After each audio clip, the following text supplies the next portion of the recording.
Hello students, welcome back to my channel. और आज हम पढ़ने वाले हैं मृदा। मृदा यानी मिट्टी। जैसा कि आप जानते हैं कि प्रकृति ने मनुष्य को बहुत सारे उपहार दिए हैं और उन उपहारों में से मिट्टी या मृदा बहुत महत्वपूर्ण है। आप अपने चारों ओर नजर घुमाकर देखेंगे तो आपको प्रकृति द्वारा प्रदत्त बहुत सारी चीजें दिखाई देंगी, जैसे कि बहुत सारे जीव जंतु, पशु पक्षी, वनस्पतियां, जंगल, नदी, झरने और बहुत सारी चीजें। उसके अलावा आपको एक बहुत महत्वपूर्ण चीज दिखाई देगी जो है मिट्टी। और इसी मिट्टी के ऊपर जीवन है, जहां पर ये सारी चीजें, वनस्पतियां, पेड़ पौधे, जीव जंतु और मनुष्य रहते हैं, निवास करते हैं। हम भी धरती पर मिट्टी पर निवास करते हैं। मिट्टी से हम घर बनाते हैं, मिट्टी से हमको भोजन प्राप्त होता है। किसान जो है कृषि मिट्टी पर ही करता है और बहुत सारी चीजें हमको मिट्टी से प्राप्त होती हैं। तो मिट्टी एक वरदान है। प्रकृति ने हमको उपहार के रूप में मिट्टी प्रदान की है और आज हमको उसी मिट्टी या मृदा के बारे में पढ़ना है। तो चलिए शुरू करते हैं। मिट्टी या मृदा क्या है? तो मृदा शब्द की उत्पत्ति लैटिन भाषा के सोलम से हुई है। मतलब मृदा शब्द सोलम शब्द से बना है, जो कि एक लैटिन भाषा का शब्द है, जिसका अर्थ होता है फर्श। फर्श आप जानते हैं, नीचे जमीन पर, जमीन को हम फर्श कहते हैं। इसका अर्थ क्या होता है? फर्श होता है। पृथ्वी को एक पतले आवरण में ढके हुए रहती है। मतलब पृथ्वी का एक ऊपरी पतला आवरण होता है जिसे हम मृदा कहते हैं, तथा जल और वायु की उपयुक्त मात्रा के साथ मिलकर पौधों को जीवन प्रदान करती है। अर्थात जो मृदा है, जो परत है, पतली परत जो पृथ्वी के ऊपर बिछी है, वो जल और वायु की उपयुक्त मात्रा के साथ मिलकर ऐसा वातावरण तैयार करती है जिससे पौधों को जीवन प्रदान होता है और पौधों से अन्य जीव जंतु, साथ ही मनुष्यों को भी बहुत सारी चीजें प्राप्त होती हैं। अन्य शब्दों में अगर हम कहें तो सामान्य अर्थों में पृथ्वी के धरातल की ऊपरी परत जो हमको दिखाई देती है, या मिट्टी जिस पर वनस्पतियां उगती हैं, मृदा कहलाती है। वह ऊपरी धरातल जिस पर वनस्पतियां उगती हैं, हम उसे मृदा कहते हैं। ठीक है? तो मृदा का निर्माण होता कैसे है, मृदा बनती कैसे है, ये हमको जानना है। तो मृदा चट्टानों के विघटन से बनती है। आप देखेंगे कि पृथ्वी पर बहुत बड़े बड़े पहाड़ हैं, पर्वत हैं, पठार हैं, बहुत बड़ी बड़ी शिलाएं हैं, चट्टानें हैं, जिनसे बनती है मृदा। कैसे? और इसमें जलवायु, वनस्पति आदि की भूमिका है। मतलब सिर्फ अकेले चट्टानें जो हैं, पर्वत जो है, वो मृदा का निर्माण नहीं कर सकती। उसके निर्माण में और भी चीजें सम्मिलित हैं, जैसे कि जलवायु, वनस्पतियां आदि। अब कैसे मिट्टी चट्टान से मिट्टी में बदलती है? तो चट्टानें गर्मी, सर्दी और पानी से प्रभावित होती है। देखिए, सर्दी, गर्मी, पानी, बारिश, ठंडी, हमको ऐसा लगता है कि इससे सिर्फ जीव जंतु या मनुष्य प्रभावित होते हैं। ऐसा नहीं है। प्रकृति में जितनी भी चीजें हैं, वो सजीव हो या निर्जीव हो, सभी का प्रकृति के जो परिवर्तन है, जो वातावरण है, उन सब का प्रभाव उन पर पड़ता है। और प्रभाव पड़ने से भी उससे जो चीजें निकल कर आती हैं, उनमें से एक चीज है मिट्टी। प्रभावित होकर टूटती फूटती या घिसती है, जिससे बारीक कण अलग हो जाते हैं। अर्थात चट्टान जो है उनमें घर्षण होता है, वो घिसते हैं और बारीक बारीक कण जो है वो उससे अलग होते जाते हैं। फिर क्या होता है? इन बारीक कणों में वनस्पतियों और जानवरों के अवशेष घुल मिल जाते हैं और लंबे समय के बाद ये मृदा में परिवर्तित हो जाती है। देखिए, चट्टानें टूटी, बारीक हुई, बारीक होकर हवा के साथ उड़कर धीरे धीरे पृथ्वी पर बिछती गई और बिछते बिछते कालांतर में उनमें कई प्रकार की वनस्पतियां घुलती मिलती गई, जलवायु का भी उस पर प्रभाव पड़ा और धीरे धीरे लंबे समय के बाद वो मृदा या मिट्टी के रूप में परिवर्तित हो जाती हैं, बदल जाती हैं। अब है मृदा से लाभ। मिट्टी या मृदा से हमको क्या लाभ है? तो पहला है मृदा से वनस्पतियां पोषण प्राप्त करती हैं क्योंकि वो उसी में पनपती हैं, और अन्य जीव व जानवर वनस्पतियों से प्रत्यक्ष या अप्रत्यक्ष रूप से अपना भोजन प्राप्त करते हैं। सीधी सी बात है कि मिट्टियों में पनपती हैं वनस्पतियां, वनस्पतियों से जीव जंतु पशु पक्षी जीते हैं, और कहीं ना कहीं मनुष्य भी उन्हीं पर निर्भर है। दूसरा है, मृदा न केवल जीवधारियों को भोजन उपलब्ध कराती है बल्कि इसका उपयोग मनुष्य ईंट, बर्तन, खिलौने, मूर्ति, खपरा आदि के निर्माण में भी करता है। खपरा शब्द हम लोग उपयोग करते हैं छानी, जिसको हम बोलते हैं अपने घरों के निर्माण में। गांवों में अधिकतर मिट्टी के मकान बनते हैं और वहां पर छानी वाले मकान में खपरे का इस्तेमाल किया जाता है, जो भी मिट्टी से बनती है। शहरों में बनने वाले जो पक्के मकान हैं उनमें जो ईंट बनती है वो भी मिट्टी से बनती है। तो गांव हो या शहर, मिट्टी के बिना मनुष्य अपना निवास स्थान नहीं बना सकता। ठीक है, तो आगे बढ़ते हैं इसमें। और मृदा क्या करती है, मृदा कैसे होती है, मृदा की परतें क्या हैं, इसको जान लेते हैं। तो मिट्टी जमीन पर कई परतों में बिछी होती है। मतलब हम जिस मिट्टी को अपनी आंखों से देखते हैं, ऊपर की जो परत होती है, उसके अलावा भी जमीन में या उसके अंदर मिट्टी कई परतों में पाई जाती है। मृदा की इन क्षैतिज परतों को मृदा परिच्छेदिका कहा जाता है। क्या कहा जाता है, मृदा परिच्छेदिका कहा जाता है। इन परतों को मुख्यतः 3 भागों में, कितने भागों में, 3 भागों में विभाजित किया गया है या बांटा गया है। समझने के लिए, आपको जानने के लिए कि मिट्टी जो है परतों में किस प्रकार से बनती है, जमती है, पाई जाती है, तो उसको सरल शब्दों में समझने के लिए हम 3 भागों में विभाजित कर देंगे। पहला है जैविक परत। तो जैविक परत क्या है, यह सबसे ऊपरी परत है जिसको हम देख सकते हैं। इस परत में O और A सम्मिलित है। O और A क्या है हम बताएंगे आपको। O परत में पेड़ और पौधे एवं जंतुओं के अपघटित अंश मिले होते हैं, जिसे ह्यूमस भी कहते हैं। ह्यूमस आपको पता है, जिससे मिट्टी में उपजाऊपन बढ़ जाते हैं। इसके नीचे A परत होती है जो खनिज परत होती है, किंतु यह O परत से अधिक प्रभावित होती है।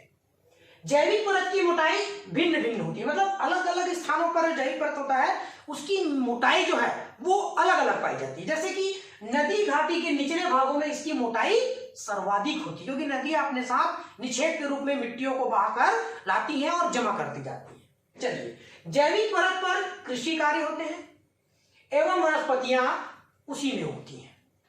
इस कारण यह परत बहुत महत्वपूर्ण है, क्योंकि अपर्दन का प्रभाव सबसे पहले इसी परत पर पड़ता है। अपर्दन अर्थात मिट्टी का क्षरण का प्रभाव सबसे पहले इसी परत पर ही पड़ता है। फसलों के लिए कीटनाशकों का प्रयोग हो या कचरों का निस्तारण, सभी इसी परत को प्रभावित करते हैं। अर्थात हम जब फसलों पे कीटनाशक डालते हैं या हम कचरों को फेंक देते हैं, तो उनसे जो होने वाले नुकसान है वो सबसे पहले जो ऊपरी परत होती है, जिसे हम क्या कहते हैं, जैविक परत कहते हैं, उसको सबसे ज्यादा डैमेज करते हैं, नुकसान करते हैं। ठीक है, इसके बाद अगली परत है आपकी खनिज परत। खनिज परत क्या है, यह बीज की परत होती है जिसमें बी परत सम्मिलित है। कौन सी परत, बी परत सम्मिलित है। यह खनिज परत कहलाती है। इस परत में जीवांश की मात्रा बहुत ही कम पाई जाती है, क्योंकि ये अंदर होती है, जैविक परत के नीचे पाई जाती है। जैविक परत की तुलना में इसमें कण मोटे होते हैं, मतलब थोड़े मोटे कण पाए जाते हैं, और जैविक परत के जो कण होते हैं वो बहुत बारीक महीन होते हैं। और इस परत तक उन पौधों की जड़ें पहुंचती हैं जिनकी जड़ें काफी गहरी होती हैं। अर्थात हम टमाटर की जड़ें या भिंडी की जड़ें या जो सब्जियां हम खाते हैं, जो छोटे छोटे जो पौधे होते हैं, उनकी जो जड़ें हैं वो खनिज परत तक नहीं पहुंच पाती, वो जैविक परत तक सीमित रहती हैं। लेकिन वो वृक्ष, वो बड़े पौधे जिनकी जड़ें काफी मजबूत होती हैं, जो ऊपर भी बड़े होते हैं, उन्हीं की जड़ें जो है वो खनिज परत तक, गहराई तक पहुंच पाती हैं, जा पाती हैं। वो कुछ पेड़ हैं जैसे कि आम है, जाम है, नीम है और बहुत सारे वृक्ष हैं जिनकी जो जड़ें हैं वो खनिज परत तक पहुंच पाती हैं। उसके बाद है नंबर 3 आधारी परत। यह सबसे निचली परत होती है, सबसे नीचे, मतलब जैविक खनिज के बाद की जो परत होती है हम उसे कहते हैं आधारी परत। सी और आर परत सम्मिलित है, जिसमें आधारी चट्टान होती है, जिसके विखंडन से सी परत का निर्माण होता है। अब यहाँ पर आपको एक चित्र दिख रहा होगा, मृदा परिच्छेदिका। यहाँ पर देखिए जैविक परत को हमने ओ बताया। जैविक परत मतलब ये देखिए ध्यान से, ये ऊपरी परत है, इस पर हरा हरा दिख रहा है, ये वनस्पतियां या घास है, ठीक है। उसके नीचे है ए परत। ए परत देखिए थोड़ी सी बारीक हो रही है, इसकी तुलना में ये थोड़ी सी मोटी है, ये बारीक है। उसके बाद बी परत है, खनिज परत, ये थोड़ी और मोटी हो रही है। फिर है सी परत, और फिर आखिरी में आर, आधारी परत, जो चट्टान के रूप में, चट्टान जो पत्थर होते हैं, आपने देखा होगा जब बोर किया जाता है या कुआं खोदा जाता है तो आप देखिएगा कि मिट्टी जो है अलग अलग परतों में दिखाई देती है, या कभी कभी वो अलग अलग रंग में भी दिखाई देती है। तो जब बोर करते हैं गहराई तक 200-300 फीट हम जब बोर करते हैं पीने के लिए, पानी निकालने के लिए, तो लास्ट में पत्थर निकलता है। इन्हीं पत्थरों में पानी पाया जाता है, जो कि आधारी परत है। नीचे चट्टान, ये दिख रहा है आपको, चट्टान के रूप में आप इसको समझ सकते हैं। चलिए, ये हो गया मृदा की परतें। अब आगे बढ़ते हैं, अब समझते हैं मृदा का वितरण। भारत में मृदा का वितरण अर्थात मिट्टी जो है भारत में कहां कहां और किस किस प्रकार की पाई जाती है। तो पहली मिट्टी है, तो पहले ये समझ लेते हैं कि कितनी प्रकार की मिट्टी पाई जाती है। तो भारत में मुख्यतः 6 प्रकार की मिट्टी पाई जाती है। कितनी प्रकार की? 6 प्रकार की। तो पहली मिट्टी है जलोढ़ मिट्टी। प्रमुख रूप से यह मृदा नदियों के मैदानों में बिछी होती है। मतलब सीधी सी बात है कि नदियों द्वारा बहा कर लाई गई मिट्टी को हम क्या कहेंगे? जलोढ़ मिट्टी कहेंगे, जो अत्यंत ही उर्वर होती है, मतलब उपजाऊ होती है और खेती के लिए सबसे ज्यादा उपयुक्त मानी जाती है। ठीक है। अब है लाल और पीली मिट्टी। छत्तीसगढ़ की अधिकांश भूमि पर यह मिट्टी पाई जाती है। मतलब आपकी भूमि पर सबसे ज्यादा पाई जाने वाली मिट्टी है लाल और पीली मिट्टी। इस मृदा का लाल रंग रवेदार आग्नेय और रूपांतरित चट्टानों में लौह धातु के प्रसार के कारण होता है। आग्नेय चट्टान जो कि लौह धातु के प्रसार के कारण इसका रंग जो है वो लाल और पीला हो जाता है। इनमें पीला रंग जल योजन के कारण होता है। चलिए, अब तीसरी है काली मिट्टी। भारत के पश्चिमी प्रांतों में यह मृदा पाई जाती है। पश्चिम भाग में, भारत के पश्चिम दिशा में यह मृदा ज्यादा पाई जाती है, जो कि कपास, गेहूं आदि की खेती के लिए उपयुक्त है। काली मृदा बहुत महीन कणों से बनी है।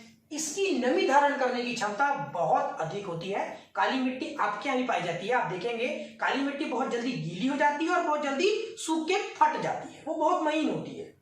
अब है चौथा है लेटराइट मिट्टी। लेटराइट मिट्टी भारत के अधिक वर्षा वाले प्रदेशों में यह मिट्टी पाई जाती है। लेटराइट मृदा उच्च तापमान और अत्यधिक वर्षा वाले क्षेत्रों में विकसित होती है। उच्च तापमान, जहां तापमान अधिक होता है और बारिश भी अधिक होती है। भारी वर्षा से इसका उर्वर तत्व, ऊपर का जो उर्वर तत्व है, बहुत ज्यादा पानी गिरने के कारण हम जानते हैं कि बारिश अपने साथ मिट्टी की ऊपरी परत को लेकर चली जाती है, बहा ले जाती है। साथ ही इस मृदा में ह्यूमस की मात्रा कम पाई जाती है, क्योंकि उसको बारिश अपने साथ बहाकर ऊपरी परत को ले जाती है, जिस कारण इसमें खेती के लिए अत्यधिक खाद का प्रयोग किया जाता है। अब है शुष्क मृदा। यह मृदा थार मरुस्थल में पाई जाती है। नाम से स्पष्ट है, शुष्क या मरुस्थली मिट्टी। यह मृदा मतलब कहां? मरुस्थलीय क्षेत्रों में पाई जाने वाली मृदा को हम क्या कहेंगे? शुष्क या मरुस्थलीय मृदा कहेंगे। इसमें लोहा और फास्फोरस की अधिकता होती है और नाइट्रोजन तथा ह्यूमस जो है वो कम पाया जाता है। मतलब यहाँ पर उपजाऊपन इस मिट्टी में कम पाया जाता है। और आखिरी है हिमालय पर पर्वतीय वन में पाई जाने वाली, जो हिमालय में जो है, जो पर्वतीय क्षेत्र है, वहां पर जो मृदा पाई जाती है उसे हम वन मृदा या फिर पर्वतीय मृदा के नाम से जानते हैं। ठीक है, तो इसको हम थोड़ा सा नक्शे में देख लेते हैं और क्लियर हो जाएगा ये। तो ये नक्शा है। इस नक्शे में मैं आपको बताऊंगा कि मृदा जो है भारत में उसका वितरण किस किस प्रकार से किया गया है। चलिए, तो पहला है पर्वत और वन, अर्थात पर्वतीय वन या वन वाली मृदा। तो ये कहां कहां पाई जाती है? ऊपर देखिए, ये जो कलर दिख रहा है यहाँ पर, इस कलर को हम, इन रंगों को हम मिलाते जाएंगे तो हमको स्पष्ट हो जाएगा कि भारत में कहां कहां पर कौन कौन सी मृदा पाई जाती है। तो ये है, इस हरे रंग को आप देखेंगे पर्वत और वन लिखा हुआ है, तो ये पाई जाती है मुख्य रूप से लद्दाख, जम्मू एंड कश्मीर, हिमाचल प्रदेश, उत्तराखंड। मतलब जो ऊपर के जो राज्य हैं, जहां पर जम्मू कश्मीर का, लद्दाख का जो एरिया है, जहां पर पर्वत है, पहाड़ है, जहां पर बर्फबारी होती है, जहां पर जंगल बहुत ज्यादा है, ये मुख्य रूप से वहां पर पाए जाते हैं। और इस मृदा में मुख्य रूप से चाय, कॉफी, मसाले और फलों की खेती होती है। किसकी खेती होती है?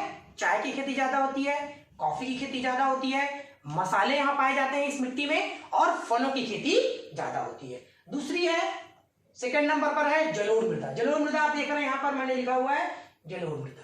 अब देखिए जलोढ़ मृदा का ये जो रंग है, ये यहां से फैलकर ये इधर पूरब में, इधर पूरा नीचे के क्षेत्र में और थोड़ा सा पश्चिम में भी आपको देखने को मिलेगा। तो मुख्य रूप से ये जो मृदा है, ये नदियों द्वारा बहाकर लाई गई मिट्टी को हम क्या कहते हैं? जलोढ़ मृदा, जो कि भारत में सबसे ज्यादा कितना 40% भाग पर पाई जाती है। लगभग 15 लाख वर्ग किलोमीटर पर यह मृदा पाई जाती है। और इस मृदा में नाइट्रोजन और ह्यूमस की कमी होती है। बताया ना, नदियों में बहुत ज्यादा बहाकर लाने के कारण इनमें नाइट्रोजन और ह्यूमस की कमी पाई जाती है। चलिए, तो ये कहां कहां पाई जाती है? देखिए, पंजाब, हरियाणा, दिल्ली, उत्तर प्रदेश, बिहार।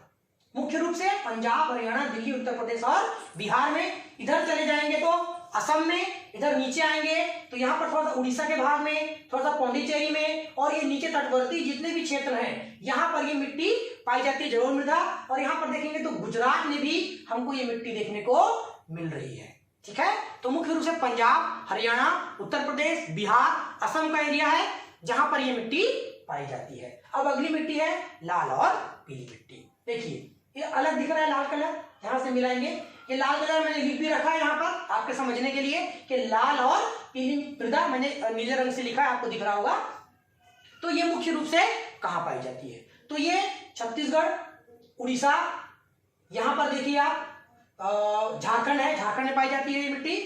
और यहाँ नीचे आप आ जाएंगे, यहाँ पर तेलंगाना में, यहाँ पर तमिलनाडु में मुख्य रूप से, और यहाँ पर महाराष्ट्र के थोड़ा सा बॉर्डर एरिया में ये मिट्टी पाई जाती है। और इधर हम चले जाएंगे तो आपको ये वाला जो एरिया है, जिसको हम कहेंगे मिजोरम, त्रिपुरा, नागालैंड, मणिपुर का जो एरिया है, यहाँ पर जो खासी, गारो, जयंतिया की जो पहाड़ियां हैं, मुख्य रूप से वहां पर ये मिट्टी पाई जाती है। अब है, इसके बाद है काली मिट्टी। काली मिट्टी का रंग देख लीजिए आप। मुख्य रूप से ये मिट्टी मध्य प्रदेश, महाराष्ट्र, देखिए सबसे ज्यादा मध्य प्रदेश में, और फिर महाराष्ट्र में पाई जाती है।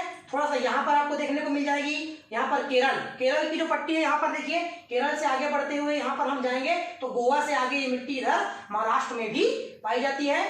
और थोड़ा सा आप यहाँ जाएंगे तो मेघालय में भी ये मिट्टी पाई जाती है। इसके बाद है लेटराइट मिट्टी। लेटराइट मिट्टी कहाँ कहाँ पाई जाती है? अब ध्यान से देखेंगे तो ये जो पट्टी है, यहाँ पर थोड़ी सी मिट्टी दिख रही है आपको। उसके बाद ये मिट्टी थोड़ा सा उड़ीसा में पाई जाती है, इस एरिया में उड़ीसा के, और कहीं पर छत्तीसगढ़ में देखने को मिल रही है, और महाराष्ट्र के भी थोड़े से एरिया में ये मिट्टी देखने को मिल रही है। तमिलनाडु के थोड़े से एरिया में भी ये मिट्टी हमको देखने को मिल रही है। इसके बाद है शुष्क मृदा। शुष्क मृदा देखेंगे, राजस्थान का जो ये एरिया है, मुख्य रूप से मरुस्थलीय मिट्टी जिसे हम कहते हैं, शुष्क या मरुस्थलीय मिट्टी, तो राजस्थान के एरिया में ये मिट्टी पाई जाती है। इस प्रकार भारत में 6 प्रकार की मिट्टियां पाई जाती हैं, जी इनका वितरण हमने देख लिया है, ये किस किस प्रकार से किस किस भाग में कितनी पाई जाती है। सबसे ज्यादा मिट्टी भारत में जलोढ़ मिट्टी पाई जाती है, जो कि बहुत ही अच्छी और उपजाऊ मिट्टी होती है, जिसमें नाइट्रोजन की और ह्यूमस की कमी पाई जाती है, किंतु खाद का इस्तेमाल करने से ये मिट्टी जो है वो काफी उपजाऊ होती है, जिससे भारत में फसलों में उत्पादन में बहुत अधिक मात्रा में फायदा मिलता है। तो मिट्टी का रंग कोई भी हो, मिट्टी का प्रकार कोई भी हो, वो कहीं भी कितनी ही मात्रा में क्यों ना पाई जाए, पर मिट्टी हमारे लिए वरदान है, ईश्वर का दिया हुआ उपहार है, प्रकृति के द्वारा दी गई भेंट है, जिससे मनुष्य जो है इस धरती पर जी रहा है। तो आज हमने पढ़ा मृदा या मिट्टी, जाना क्या है, इसके लाभ क्या हैं, ये हमें कैसे प्राप्त होती है, इसकी परतें कितनी होती है, इससे लाभ क्या है हमको, और ये भारत में किन किन जगहों पर पाई जाती है, कितनी मात्रा में। तो आज की क्लास यहीं तक। तब तक आप अगली क्लास हम लेके आएंगे इसके बाद। तब तक आप घर में रहिए, खुश रहिए, स्टे होम, बाय।